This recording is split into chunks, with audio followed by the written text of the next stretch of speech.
Now we're ready to start bringing in our images. We're going to do that with the place command. So let's click on File, Point to Place, and in your Chapter 5 folder, you'll find some images we're going to use. Let's select Gate 1. This will be for the children's cover, and click Place. So Photoshop's bringing in the image. It's a JPEG. And again, whenever we bring in an image, we're going to see our X that gives us the opportunity to change our mind or decide, yes, we're going to keep it. I'm going to press my Return key or my Enter key, and it places it on a new layer. In my Layers panel, it's named after the file name, Gate 1.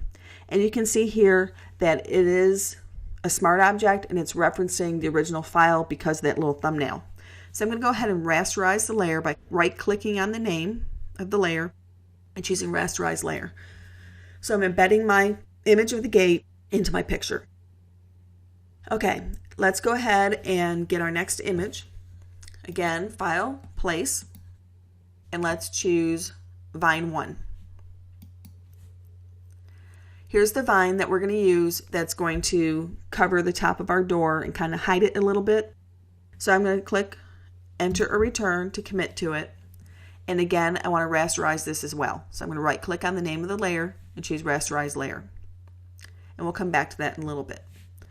Okay, and our last one, File, Place, it's called Flowers. And these are the flowers we're going to place at the bottom of the gate to kind of block the walkway.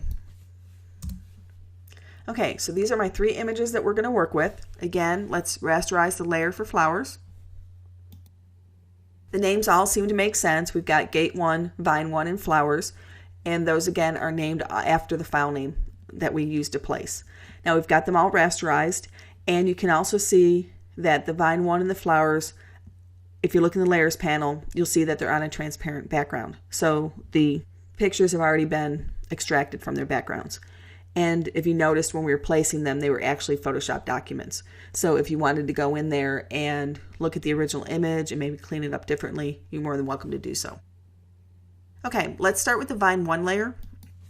First thing we want to do is actually flip our vine so that it's pointing downward. And then we're going to actually make a duplicate of it and flip it again.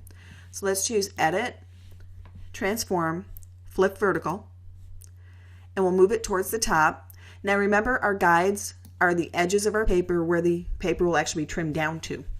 So I'm going to come up to the top here, and I can actually put that straight edge along my guide. And I can choose to go past my guide and just remember that's actually where it would be cut. Now I want to duplicate my Vine 1 layer because I don't like the appearance of the vine on the left-hand side. So I actually want to kind of use what I have on the right twice. So I'm going to duplicate my layer. I'm going to right-click on Vine 1, and I'm going to choose Duplicate Layer, and let's call this Vine 2. And now I'm going to choose Edit, Transform, Flip Horizontal. So now I have a copy of my vine on top of the other vine, but now we can see that I don't really see the vine below it because of that bad area I was trying to cover on the left-hand side is now on the right-hand side. So let's make a mask, and let's get our brush, the letter B on our keyboard, and I'm going to make this a little bit bigger. And I want to get rid of some of this area. So I want a black brush. I'm going to press my X on my keyboard to swap my foreground and my background. And now I can just click and drag, and I can start to remove some of that area. Now what's kind of neat about working with a mask is, remember, the black is making a hole in our mask essentially and letting what's below it bleed through, and the white retains what's on that layer, and that's what I see. Now if I use a shade of gray between black and white, I'm going to go ahead and select a shade of gray and show you what happens. Now when I click and drag, you'll notice it blends the bottom layer with the layer above it. Let me go ahead and zoom in so you can see this better, and go back to my brush. As I'm painting with gray, I'm actually blending the layer below with the layer above. So again, let me reset my colors to black and white, and press the letter D to reset my foreground and my background, the letter X to go to black, and when I click and drag with black, I'm making a hole. When I paint with white, I'm only seeing what's on top. And now if I change it to a shade of gray between black and white, I'm blending my two images. So I'm not committing to either the top one or the bottom one. I'm actually using both at the same time. Let me change this back to just white up here. And you get a little bit better image there so that it's not so drastic from where we made a hole with the black to where we're having the white. Now here it looks a little bit muddled, so let me get another shade of gray and come in here a little bit more and see if I can't clean that up where it looks more just like a bunch of flowers laying on top of each other. Let me go back to my white over here. And that doesn't look too bad. Let me go ahead and zoom back out. Whoops, double click on my hand tool, zoom back out, and that doesn't look too bad. Now obviously I can go back in and I could add other embellishments to my picture to hide some of my problems, or we can see what that looks like in the final print. Okay, so now we've got our Vine 1 and our Vine 2. I'm going to change back to my Move tool. Now, one thing I might want to do in my Layers panel is actually link these two layers together since they are on top of each other and they belong together.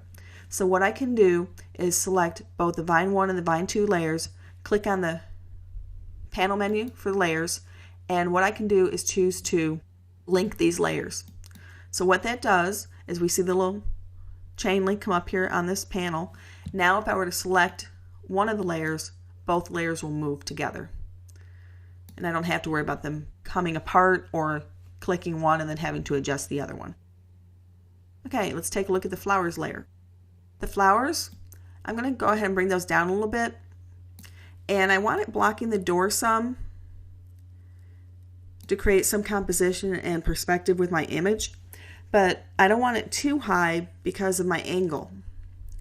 Now when I bring it down, I still have a hole here at the bottom, and this comes from the removal of some other things that were around this flower bed. There are actually several different colors in the flower bed, and I just wanted to keep the one. Okay, let's go ahead and resize our flowers since we do see a white hole there at the bottom. I'm going to do Control T or Command T, and I'm going to make these a little larger. Now what's nice about Photoshop, it has improved over the years that we can actually resize a photo, and Photoshop will work its magic and the photo won't lose any resolution and it won't become pixelated. So I'm just going to make these taller. I don't need them any wider, I just need them to be taller. So I'm going to resize it. I'm going to press my Return key or my Enter key, and then I'm going to adjust those down so that I can hide that hole. Let me go ahead and zoom in and show you that the quality of the flowers are still pretty good. They haven't become pixelated and they actually look nice now.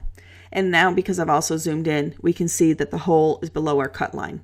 So that's going to be just fine. It's outside our bleed area. Let me double click on my hand tool again to resize my image. And the other thing we might want to do is change the size of our door if we want to make it more prominent versus the walls on the side. So let's go ahead and select Gate 1. Again, I'm going to get my free transform tool, Control T or Command T, and I'm just going to make it a little bit wider to make the door larger and then adjust it back.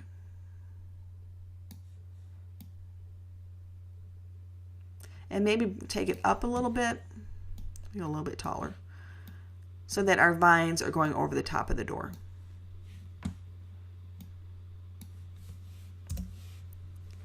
Again, we want to give the appearance that the door is relatively hidden, but we also want to be able to see the door so that the child in the book has an opportunity to actually find it.